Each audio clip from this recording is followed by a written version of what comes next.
Bom dia, crianças!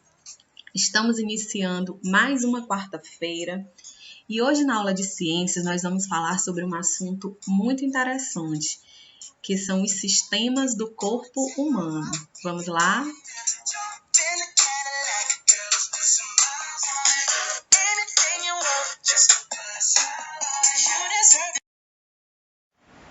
No corpo humano, os sistemas trabalham de maneira integrada, ou seja, trabalham juntos para manter o corpo funcionando e saudável. Hoje vamos conhecer o funcionamento dos sistemas digestório, respiratório, circulatório e o sistema urinário. Sistema digestório. O sistema digestório é formado pelo tubo digestório e pelas glândulas anexas. Sua principal função é a digestão do alimento, disponibilizando nutrientes para o sangue e eliminando o que não é aproveitado pelas fezes. Então, a digestão, ela começa na boca, depois para o esôfago, estômago e vai até o intestino delgado e o intestino grosso. Para que o corpo consiga absorver os nutrientes, os alimentos ingeridos precisam ser reduzidos e transformados em substâncias mais simples. Esse processo é chamado de digestão. As substâncias produzidas após a digestão podem então ser distribuídas e utilizadas pelo corpo. Então, o sistema digestório é onde ocorre a digestão. Então, agora vejamos as 5 etapas do processo de digestão. Vocês podem acompanhar na página 102 do livro de ciências. A digestão começa na boca com a mastigação. O alimento é triturado pelos dentes para ser reduzido a pedaços menores e misturado à saliva. Após ser mastigado e misturado com a saliva, o alimento passa a ser chamado de bolo alimentar. No item número 2, como vocês podem observar, o bolo alimentar passa pela faringe e desce pelo esôfago. No estômago, ele é misturado a outras substâncias digestivas produzidas pelo próprio órgão. Já no item 4, que é o intestino delgado, substâncias digestivas produzidas no fígado, pelo pâncreas e pelo próprio intestino são liberadas e completam a digestão. Nas paredes do intestino delgado ocorre a absorção dos nutrientes de água que passam para o sangue e são distribuídas pelo corpo. No intestino grosso, como vocês podem observar na imagem do item 5, também ocorre a absorção de água. O material que não foi digerido sofre a ação de micro-organismos, formando as fezes e os gases. Movimentos musculares involuntários direcionam as fezes para o ânus, por onde elas são eliminadas. Então, aqui nós podemos ter uma visão geral do sistema digestório. Como vocês podem acompanhar aí na imagem, todos os órgãos que fazem parte desse sistema. O sistema digestório ele é dividido em trato gastrointestinal, como boca, parte da faringe, do esôfago, do estômago, do intestino delgado e do intestino grosso. E dentro desses órgãos, nós também temos chamados os órgãos acessórios ou também chamados de órgãos anexos, que é o dente, que são os dentes, na verdade, a língua, as glândulas salivares, o fígado, a vesícula biliar e o pâncreas.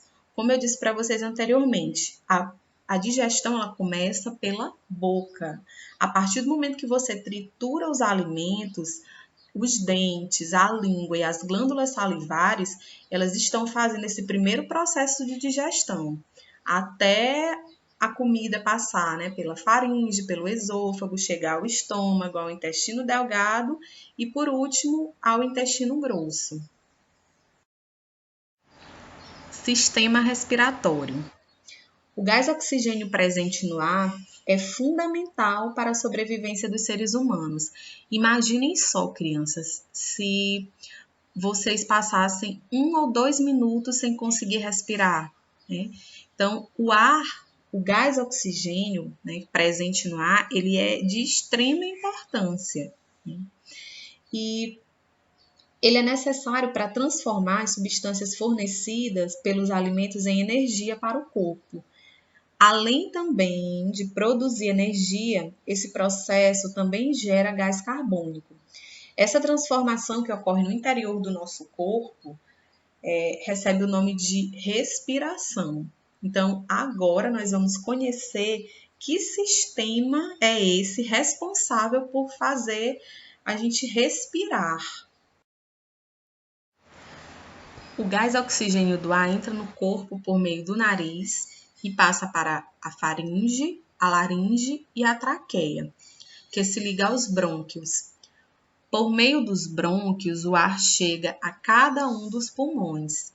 Então, todos esses órgãos, faringe, laringe, traqueia, brônquios e pulmões, formam um sistema respiratório. Como vocês podem observar aqui no desenho, nós temos a cavidade nasal, que é o nariz, né, que é o nosso primeiro contato aí com o gás oxigênio. Temos a faringe, a laringe, a traqueia, os brônquios, os bronquíolos, os alvéolos pulmonares, os pulmões, a pleura e o diafragma. Nos pulmões existem milhões de alvéolos, que são pequenas estruturas onde ocorre a troca de gases. O gás oxigênio passa dos alvéolos para o sangue e o gás carbônico passa do sangue para os alvéolos. Então, vocês podem observar aqui na imagem, os pulmões eles são formados por milhões de alvéolos, que são pequenos sacos envolvidos por uma rede de vasos sanguíneos finos, como vocês podem observar aí na imagem. Nos alvéolos, ocorre a troca de gases. O gás oxigênio passa dos alvéolos para o sangue e o gás carbônico passa do sangue para os alvéolos. Para que o corpo consiga aproveitar a energia dos nutrientes absorvidos durante a digestão, ele precisa de gás oxigênio. Esse gás é captado pelos pulmões, passa para o sangue e é distribuído para todas as células do corpo. É no interior das células que os nutrientes vão se transformando em energia utilizada para as funções vitais das células. Então, nós temos dentro do sistema respiratório os movimentos respiratórios, que é o movimento de inspiração e o movimento de expiração. Ou seja, a entrada e a saída de ar no corpo acontecem por meio dos movimentos respiratórios, que ocorrem a partir da contração e do relaxamento do diafragma, que é um músculo localizado abaixo dos pulmões. Então, observem, vocês podem acompanhar na página 105, o movimento de inspiração. O que acontece? O ar rico em gás oxigênio entra, né? E na inspiração, o diafragma se contrai, a caixa torácica aumenta de tamanho e os pulmões se enchem de ar, né? Então, esse movimento aí é chamado de inspiração. Eu estou enchendo os meus pulmões de ar com o gás oxigênio do ambiente. Já o movimento de expiração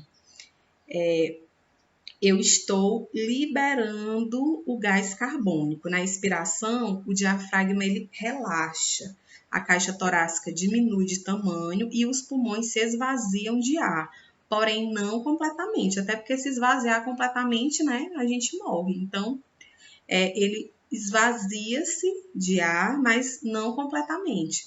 Então, nesse movimento de expiração, o ar rico em gás carbônico é liberado. E já no movimento de inspiração, como vocês podem observar na imagem, o ar rico em gás oxigênio ele é inspirado. Então, por isso que o nome é inspiração, porque eu inspiro o gás oxigênio e na expiração eu libero o gás carbônico.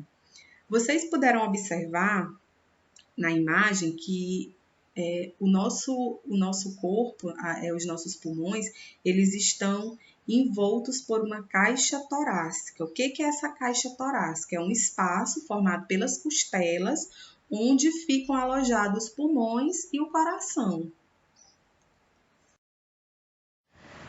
Sistema circulatório humano. O sistema circulatório é constituído pelo coração e pelos vasos sanguíneos, que são as artérias, as veias e os capilares. Então, no sistema circulatório, o sangue transporta nutrientes e gás oxigênio para todas as partes do corpo. Os órgãos envolvidos na circulação do sangue são o coração, como vocês podem ver aí na imagem, e os vasos sanguíneos, que é composto por artérias, capilares e veias. No sistema circulatório, nós temos o nosso principal órgão, que é o coração. Ele é um órgão formado por músculos e se localiza no meio do peito, levemente posicionado para o lado esquerdo. Ele contrai e relaxa involuntariamente, bombeando o sangue, fazendo chegar a todas as partes do corpo. Então, o coração, ele não deixa de bater. Quando a gente fala que ele contrai e relaxa involuntariamente, é porque às vezes você não sente. Quando você faz uma atividade física, ou brinca de pega-pega, ou faz uma corrida, você percebe o seu coração mais acelerado. Agora, geralmente no dia a dia, quando você está fazendo atividades mais leves, você não percebe que ele está batendo, mas ele está lá batendo e fazendo o papel dele, que é bombear o sangue para todo o corpo, né? O coração, ele é a nossa máquina, né? Ele é o órgão principal, porque se ele parar, a partir do momento que ele para, o sangue deixa de circular pelo corpo. E aí é o momento que a pessoa vem a óbito, né?